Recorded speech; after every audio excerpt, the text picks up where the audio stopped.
Every detective is taught to follow the evidence: fingerprints, blood, witnesses, confessions. But nowhere in Police Academy does anyone teach officers what to do when the victim comes back to identify the killer. Chicago, 1977. A respected respiratory therapist is found murdered in the ashes of her own apartment. There are no eyewitnesses, no surveillance cameras, no DNA databases, only smoke, charred furniture, and a case growing colder by the day. Then, hundreds of miles away, a quiet woman suddenly begins speaking in a voice that isn't her own. She knows details that investigators have never released. She names a suspect. She describes stolen jewelry. She even explains how she died. Police dismiss it at first, until every impossible detail begins checking out. Now rewind, 80 years earlier. A small farming community in the mountains of West Virginia awakens to tragedy. A young bride is dead. Doctors call it natural causes. The funeral is held. The coffin is lowered.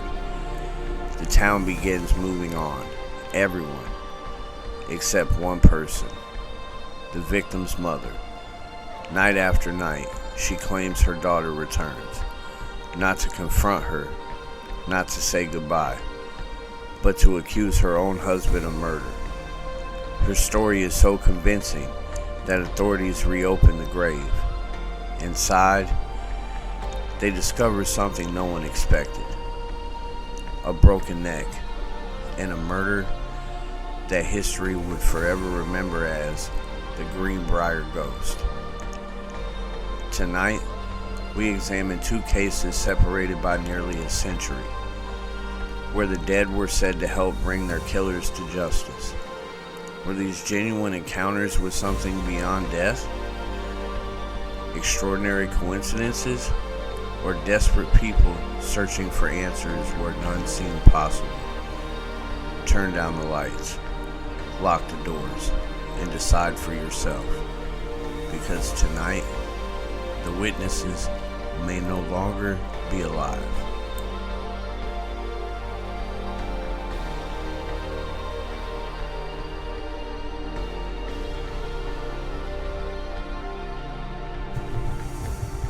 For as long as humanity has buried its dead, people have wondered whether death is truly the end. Nearly every civilization in history has told stories of spirits returning, not for revenge alone, but to deliver warnings, reveal hidden truths, or finish what was left undone. Ancient cultures spoke of restless souls seeking justice. Medieval chronicles told of murdered victims appearing in dreams to accuse their killers. Across generations, these stories persisted, not because they could be proven, but because they touched a question that refuses to disappear. What if someone with unfinished business could still be heard? Most of us dismiss these tales as folklore. They're campfire stories, ghost legends, or family traditions passed down through generations. Yet every so often, a case emerges that blurs the line between myth and documented history. Not because it proves the supernatural, but because the facts surrounding it are undeniably strange. In the world of criminal investigations, detectives are trained to trust only what can be verified. Physical evidence, witness testimony, timelines, motives. They build cases brick by brick, never on intuition alone. Which is why the cases you're about to hear stand apart from almost every other murder investigation in American history. In both cases, the investigation stalled. The evidence ran cold. The trail seemed to end. Then something happened that no detective could have anticipated. A voice, a dream, a message. Something that, depending on who you ask, either reignited the search for justice or crossed a line that science still cannot explain. Whether these events were paranormal, psychological, or simply remarkable coincidences remains a matter of debate. But one thing is beyond dispute. Both murder investigations changed course after claims that the victims themselves had spoken. And that is where our story begins. Our first story takes us to Chicago, November 1977. The city was no stranger to violence. Millions of people lived and worked among towering buildings, busy hospitals, and neighborhoods that pulsed with life day and night.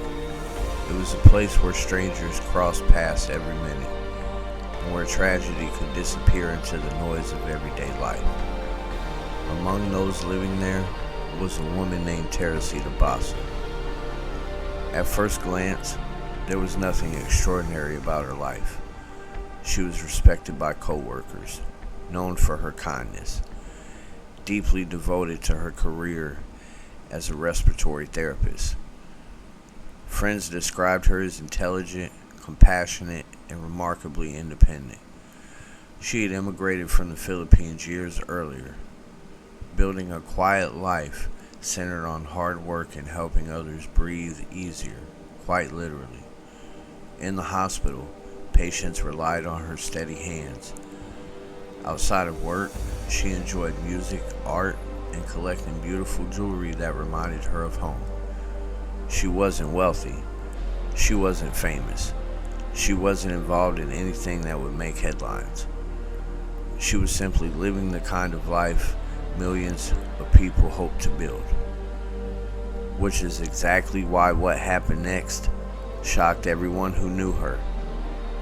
Because on the evening of February 21st, 1977, Teresita Basa failed to answer calls.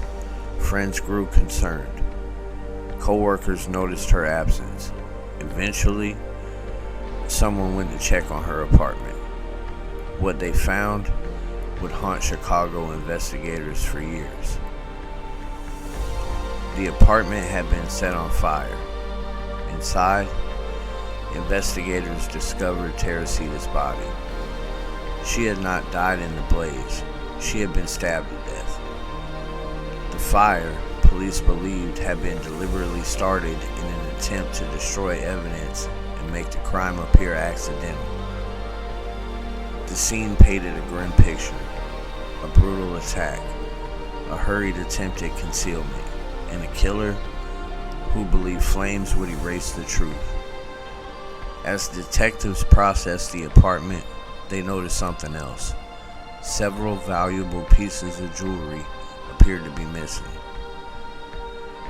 The missing items suggested robbery might have played a role, but with little physical evidence and no eyewitnesses, investigators faced a similar nightmare.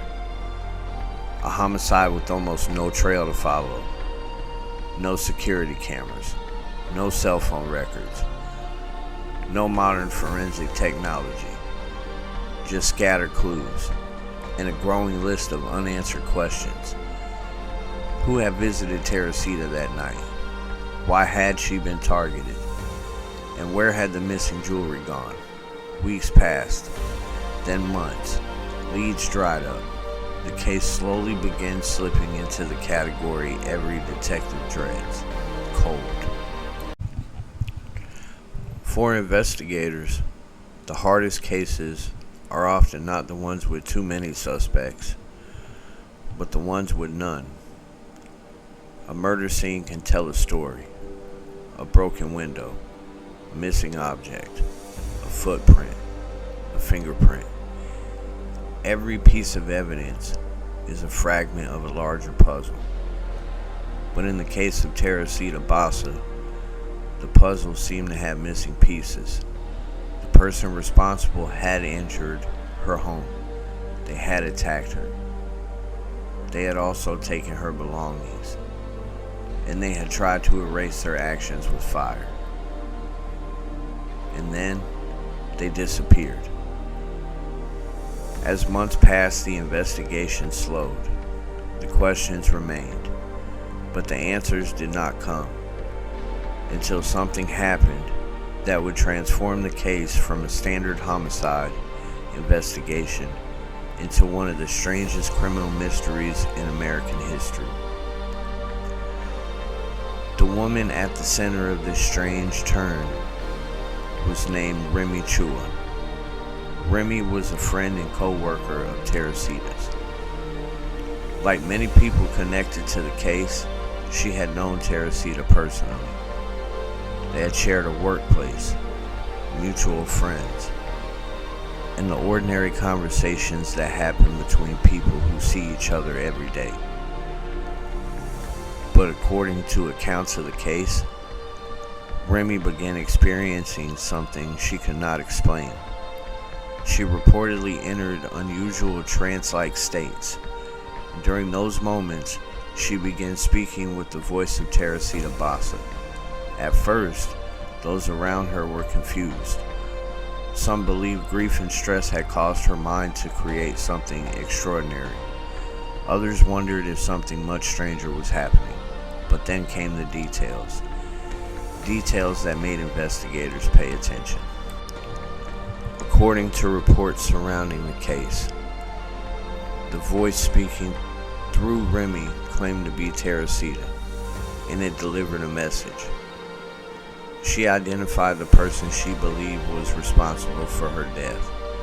The name given was Alan Showery, a man who had worked in the same building, a man connected to Teresita, and according to the alleged messages, someone who had stolen her jewelry after killing her. At this point, detectives faced a problem unlike any they had encountered before. A ghostly accusation was not evidence. A voice from a trance was not something they could present in court. But investigators did not simply accept the claim. Instead, they did something very important. They checked. When investigators looked into Alan Showery, they discovered a connection. He had worked in the same apartment building where Teresita lived. He was familiar with her. And investigators began examining whether the details revealed during the alleged communications matched reality. The missing jewelry became a crucial point. According to the accounts of the case, investigators learned that jewelry belonging to Teresita had ended up connected to Showery and his girlfriend Maria Cruz. The investigation began moving again. A case that had been frozen suddenly had a direction, and eventually, Alan Showery confessed. Showery admitted involvement in Teresita Basa's murder. He claimed the killing happened during an attempted robbery. He was later convicted, and just like that, a case that seemed destined to remain unsolved had reached a conclusion. But the question that has followed the story ever since remains. How did the investigation find its way back to the killer? Was it because Teresita truly communicated through Remy? Was it because someone close to the situation knew more than they admitted? Was it an extraordinary coincidence? Or was it something science has no explanation for? The Teresita Basa case remains one of the most debated examples of alleged paranormal involvement in a criminal investigation. But it was not the first time a murder victim was said to have returned with a message. Nearly 80 years later, in a quiet corner of West Virginia, another woman would allegedly refuse to let her own death remain a mystery. Her name was Zona Heaster-Shue, and her story would become known forever as the Greenbrier Ghost. The year was 1897. Long before modern science, before DNA testing, before crime laboratories could reveal hidden truths. Justice often depended on something much simpler: a person's reputation, a witness, a confession, or sometimes a person willing to keep asking questions when everybody else has entirely moved on. In the small community of Greenbrier County, West Virginia, people knew each other. Families lived near one another for generations. Neighbors watched over neighbors. Secrets were difficult to keep. But even in a place where everyone knew everyone, one woman's death would become a mystery that divided an entire community. Her name was Zona Heister. Zona was a young woman living in West Virginia during a time when life moved differently. Communities were smaller, families were closer, and marriage was often seen as one of the most important decisions a person could make. In October of 1896, Zona married a man named Edward Shue. To outsiders, the marriage appeared ordinary, but according to later accounts, there were people who questioned the relationship. Edward was known as the difficult and mysterious man. Some described him as charming, others described him as controlling. And after Zona's death, those questions would become much louder. On January 23, 1897, Zona was found dead inside her home. Edward discovered her. He claimed he had found his wife unconscious near the stairs. A doctor was called. An examination was performed, and the conclusion was devastating. Zona had died from what was believed to be natural causes. Her body was prepared for burial. The funeral arrangements began. But something about the situation did not sit right with everyone, especially Zona's mother, Mary Jane Heister.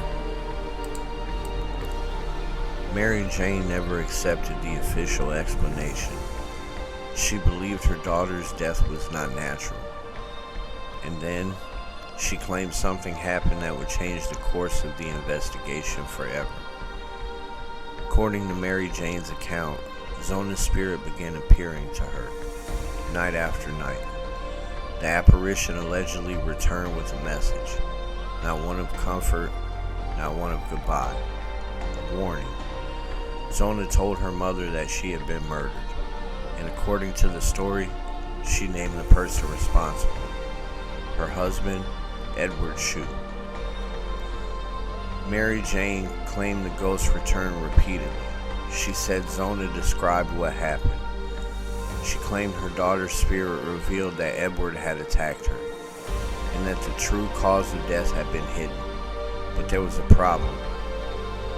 A ghost accusation meant nothing in a courtroom. A mother's belief was not proof. And in 1897, there was no technology that could simply reveal the truth. So Mary Jane did the only thing she could do. She demanded answers. She demanded that her daughter's body be examined again. The grave was open.